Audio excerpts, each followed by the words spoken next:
എല്ലാവർക്കും നമസ്കാരം. ഞാൻ ഇന്നിവിടെ സംസാരിക്കാൻ പോകുന്നത് അച്ചടക്കം എന്നതിനെ കുറിച്ചാണ്. നമ്മുടെ ജീവിതത്തിൽ ഏറ്റവും കൂടുതൽ ഉപകാരപ്രദമാകുന്ന ഒരു ശീലമാണ് അച്ചടക്കം എന്ന് പറയുന്നത്. കാരണം മറ്റേതു കാര്യത്തിലും നമ്മൾ മെച്ചപ്പെട്ടവനാണെന്ന് പറഞ്ഞിട്ടും ഒരു കാര്യമില്ല അച്ചടക്കമില്ല എങ്കിൽ. അപ്പോൾ അച്ചടക്കം എന്ന് പറഞ്ഞാൽ എന്താണ്? നമ്മുടെ മുതിർന്നവരെയും മാതാപിതാക്കളെയും ഗുരുക്കന്മാരെയും ഒക്കെ വിനയത്തോടു കൂടി സംസാരിക്കുകയും സ്നേഹിക്കുകയും ചെയ്യുക. അതേപോലെ തന്നെ നിയമങ്ങൾ പാലിക്കുക, നിയമങ്ങൾ തെറ്റിക്കാതിരിക്കുകയും ഒക്കെ അച്ചടക്കത്തിൻ്റെ ഭാഗമാണ്.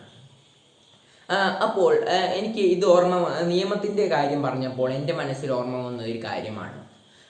ഇപ്പോൾ എല്ലാ വണ്ടിയും വലതുവശത്തു കൂടെ പോയിക്കൊണ്ടിരിക്കുകയാണ്. അപ്പോൾ ഒരു വണ്ടി പെട്ടെന്ന് ചെല്ലാൻ വേണ്ടി മറ്റു സൈഡിൽ ചേർന്ന് പോയി.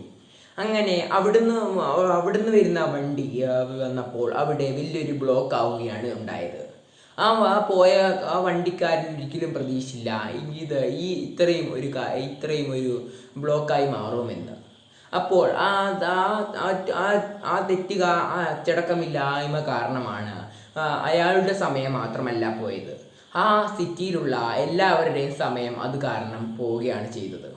അപ്പോൾ സമയം ലാഭിക്കാൻ വേണ്ടി നമ്മൾ അച്ചടക്കം തെറ്റിച്ചാൽ ഇങ്ങനെ ഇരിക്കുമെന്നാണ് ഇതിൻ്റെ ഗുണപാഠം. അപ്പോൾ അച്ചടക്കം നമുക്ക് എങ്ങനെയാണ് ലഭിക്കുക എന്ന് നമുക്ക് നോക്കാം. അച്ചടക്കം എന്ന് പറയുമ്പോൾ നമുക്ക് സ്വാഭാവികമായി ലഭിക്കേണ്ട ഒരു കഴിവ് തന്നെയാണ്. സ്വാഭാവികമായി ലഭിക്കേണ്ട ഒരു കഴിവും നമ്മൾ ചെയ്യുമ്പോൾ മറ്റുള്ളവർ പ്രോത്സാഹിപ്പിക്കുകയും ചെയ്യുമ്പോഴാണ് നമുക്ക് കൂടുതൽ അച്ചടക്കം ചെയ്യാൻ നമുക്ക് മനസ്സുണ്ടാവുക. അല്ലാതെ ഒരാൾ നമ്മളെ അടിച്ചു പഠിപ്പിച്ച് അച്ചടക്കം പഠിക്കുക എന്ന് പറയുമ്പോൾ അത് നമുക്ക് അധികകാലം നീണ്ടു നിൽക്കുകയില്ല. നമ്മൾ സ്വയം ചെയ്യുമ്പോൾ മാത്രമേ നമ്മുടെ ജീവിതത്തിൽ അത് നീണ്ടു നിൽക്കുകയുള്ളൂ. നമ്മൾ ഒരു ചൊല്ല് കേട്ടിട്ടുണ്ടല്ലോ, ചുട്ടയിലെ ശീലം ചുടല വരെ എന്നുള്ളത്. നമ്മൾ ചെറുപ്പത്തിൽ എന്താണോ ചെയ്യുന്നത് അതുതന്നെയായിരിക്കും വലുതാവുമ്പോൾ. നമ്മൾ ചെറുപ്പത്തിൽ അച്ചടക്കത്തോടു കൂടിയും ഒക്കെ വളരുകയാണെങ്കിൽ വലുതാവുമ്പോൾ നമുക്ക് അച്ചടക്കമുള്ള ഒരാളായി മാറുക തന്നെ ചെയ്യാം. ഇപ്പോൾ ഒരു വ്യക്തിക്ക് നല്ല വിദ്യാഭ്യാസവും നല്ല കഴിവുമുണ്ട്. അയാൾക്ക് വലിയ ജോലിയുമാണ്. പക്ഷേങ്കിൽ അയാൾ അച്ചടക്കമില്ലാത്തവനായിരുന്നു. അത് പറയാൻ കാരണമെന്ന് വെച്ചാൽ അവിടെ തുപ്പരുത് എന്ന് പറഞ്ഞ ബോർഡുണ്ടായിരുന്നു. പക്ഷേങ്കിൽ അയാൾ അവിടെ തുപ്പുകയാണ്. അപ്പോൾ അവിടുത്തെ എല്ലാവരും പറഞ്ഞു അവൻ അച്ചടക്കമില്ലാത്തവനാണ് എന്ന്. അപ്പോൾ ഇതിലൂടെ നമുക്ക് മനസ്സിലാക്കാം, എത്ര കഴിവുണ്ടായിട്ടും ഒരു കാര്യവുമില്ല. അച്ചടക്കമില്ലാതായാൽ നമുക്ക് ആ കഴിവിനൊന്നും ഒരു വിലയും ഇല്ലാതാകും. നമ്മൾ ജീവിതത്തിൽ വിജയിച്ചവരുടെ കാര്യം എടുത്തു നോക്കുകയാണെങ്കിൽ അച്ചടക്കമില്ലാത്തവർ ഇതുവരെ ഒരു നിലയിലും എത്തിയിട്ടില്ല. അപ്പോൾ നമ്മൾ ഇപ്പോഴത്തെ തലമുറയ്ക്ക് നമ്മൾ പറഞ്ഞു കൊടുക്കേണ്ട വലിയൊരു കാര്യം തന്നെയാണ് അച്ചടക്കത്തെക്കുറിച്ച്. കുട്ടികൾ ഇതിനെക്കുറിച്ച് കൂടുതൽ പഠിക്കേണ്ടിയിരിക്കുന്നു. കുട്ടികൾക്ക് അച്ചടക്കത്തെക്കുറിച്ച് കൂടുതൽ അറിയിക്കാൻ വേണ്ടി വിദ്യാലയങ്ങളിലും മറ്റും ബോധവൽക്കരണവും ക്ലാസുകൾ നടത്തുക.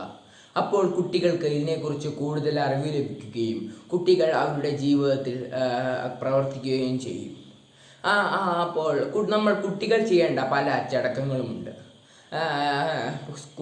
അധ്യാപകരോടും നമ്മുടെ കൂട്ടുകാരോടും വിനയത്തോടു കൂടി സംസാരിക്കുക.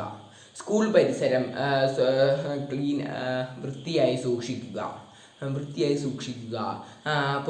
പൊതു വസ്തുക്കൾ നശിപ്പിക്കാതിരിക്കുക എന്നിങ്ങനെയുള്ള പല അച്ചടക്കങ്ങളും നമ്മൾ വിദ്യാർത്ഥികൾ ചെയ്യേണ്ടതുണ്ട്.